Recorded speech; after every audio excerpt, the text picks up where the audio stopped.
Hi guys, Jagishore here, and in today's video we're going to be talking about the Lenovo K8 Note. It's the new phone from the company and it's going to be unveiled on August 8th exclusively on Amazon, and we're going to talk about the specs, whether to buy it or not in this video guys. So leave a like, subscribe to the channel, let's get started.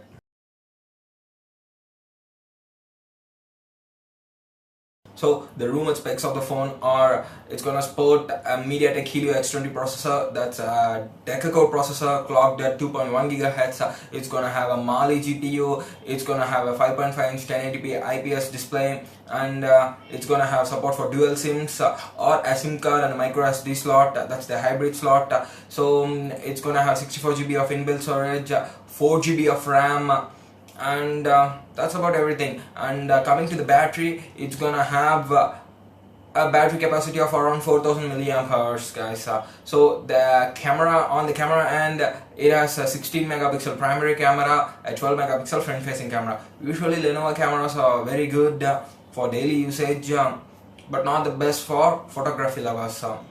Now to the pros and cons. The first pro about this phone is it has good cameras guys, a 16 megapixel primary shooter and 12 megapixel secondary shooter. And the second good thing about this phone is its battery life.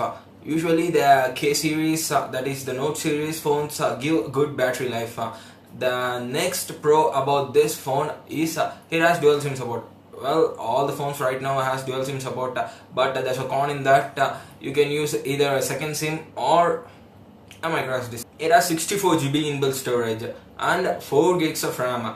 That's the amount of RAM most of the flagships today use, except the OnePlus. Okay, now to the cons. The most annoying con of this phone is that its processor guys. A deca-core processor. Do we really need a deca-core processor for day-to-day usage?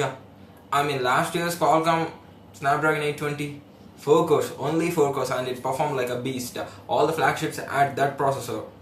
The Samsung S7 Edge, the OnePlus 3, well, the 3T had a bump, it got the Snapdragon 821, but 4 cores it is. I think a quad core or octo core processor is enough guys, but this deca-core is just like a marketing hoax.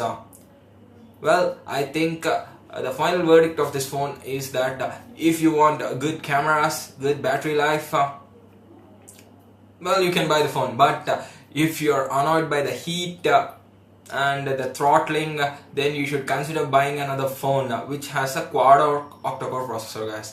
And in my opinion, Snapdragon processors are way better than MediaTek because they ages well, but MediaTek processors tend to slow down as they proceed to their lifespan. Okay guys, thanks for watching the video. Bye bye.